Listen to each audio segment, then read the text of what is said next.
Então, pessoal, continuando aí dentro dessa questão da legislação ambiental, né, e suas diversas conexões, temos agora a chamada Lei da Política Agrícola. Observe que o Brasil ele é considerado um dos verdadeiros celeiros, né, que nós temos no mundo aí.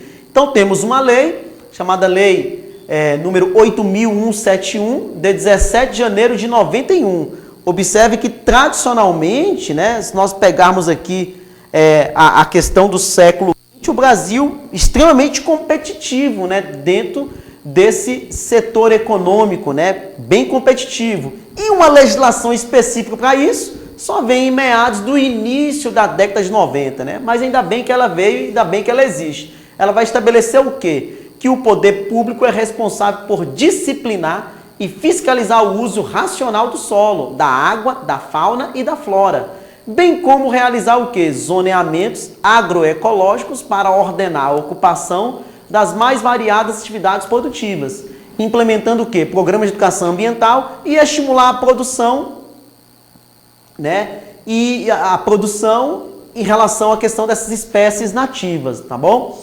Então, o que é que nós temos aí? Uma lei específica desse setor, mas observe que essa lei, no seu texto, traz a questão da educação ambiental voltada para esse setor. Observe que nós estamos falando de uma lei que vai regular uma parte econômica importante do Brasil, é o viés da educação nela. E aí, seguidamente aí pela Lei da Política Nacional do Meio Ambiente, como havia dito, uma lei datar aí do início dos anos 80, né, de 1981, a Política Nacional do Meio Ambiente. Decisivos na legislação ambiental brasileira, esta lei obriga que o poluidor a indenizar a sociedade por danos ambientais, seja culpado ou não. Otorga ao Ministério Público propor ações de responsabilidade civil por danos ao meio ambiente, obrigando o responsável pela ação poluidora a recuperar e indenizar os prejuízos causados.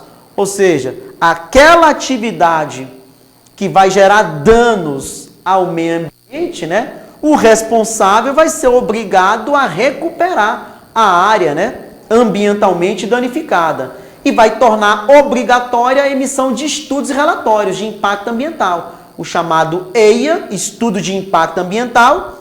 Exemplo, quero fazer uma usina, então vou fazer um estudo de impacto ambiental. Ó, a área onde vai construir essa usina, isso de animais, isso de vegetais, isso de fauna, isso de flora, isso de sociedade, em torno, né? Então, o chamado estudo de impacto ambiental. E aí, essa usina vai causar quais impactos ambientais? Então, relatório de impacto ambiental. Então, qual vai ser a capacidade que a sociedade e a natureza vai ter para promover a chamada sucessão ecológica? Então, são chamados estudos e relatórios de impacto ambiental, que é estabelecido lá pela Política Nacional do Meio Ambiente.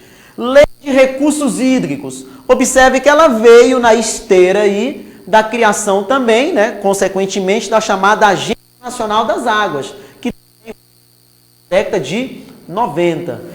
A legislação estabelece o quê? A Política Nacional dos Recursos Hídricos e criou o Sistema Nacional de Recursos Hídricos, indicando o quê? Que as reservas de água são fonte de recurso natural limitado. Observe, gente, o Brasil é o país que mais vai ter esse recurso na superfície. E essa lei vai trazer como sendo recurso limitado. Ok? De valor econômico e de múltiplos usos, como o consumo, a produção de energia, o transporte, o lançamento de esgotos, enfim. Inovação desta lei é a criação do Sistema Nacional de Informação sobre Recursos Hídricos. O sistema gerencia as informações sobre a coleta, tratamento, armazenamento e recuperação de dados acerca do recurso hídrico, bem como as variáveis na gestão do setor. Então, observe que nós sabemos que o Brasil é o país que mais tem esse tipo de recurso, né, na superfície. E olha o que está ocorrendo hoje na atualidade lá no estado de São Paulo, né, que inclusive já gerou o quê? Uma guerra entre o governo do Rio de Janeiro em relação ao quê? A utilização da água do Rio Paraíba do Sul. Então, você tem uma questão política evidenciando esse processo aí. Então, você tem, década após década, né, um gerenciamento que acoplado às chamadas mudanças climáticas, veio na atualidade esse comprometimento. Mas observe que essa lei já é da década de 90, né? Então é importante nós lembrarmos dela aí, que de certa forma, se falou em água, também vai estar falando dessa questão ambiental e dos seus usos múltiplos aí. Lei do zoneamento industrial de áreas críticas de poluição, né? Uma lei aí também do final dos anos 80, né? Ou da década de 80, a lei 6.803, vai outorgar o quê? Aos estados e municípios o poder de estabelecer os limites e os padrões ambientais no licenciamento e instalação de indústrias. Por quê? Porque a indústria ela vai gerar um determinado impacto, né?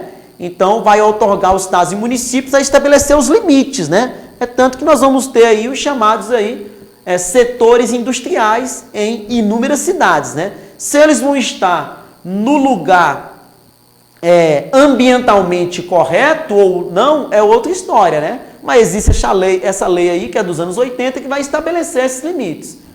Então, todo projeto deve ter o prévio estudo de impacto ambiental e o relatório de impacto ambiental, que nós falamos anteriormente, né? O chamado EIA e o RIMA, ok? Que é elaborado por órgão ambiental, ele avalia a extensão dos possíveis danos que o projeto provocará ao meio ambiente. Caso esses danos sejam incompatíveis com a preservação do meio ambiente, a atividade poderá não ser autorizada pelo poder público. Então, observe que esse viés ambiental dentro dessa legislação vai interferir diretamente, né, na chamada atividade produtiva, tá bom?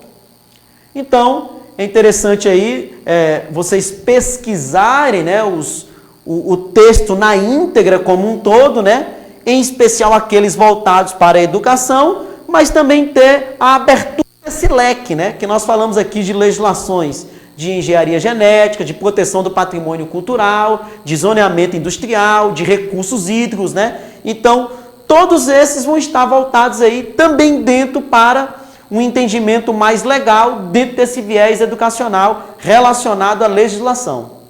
Ok?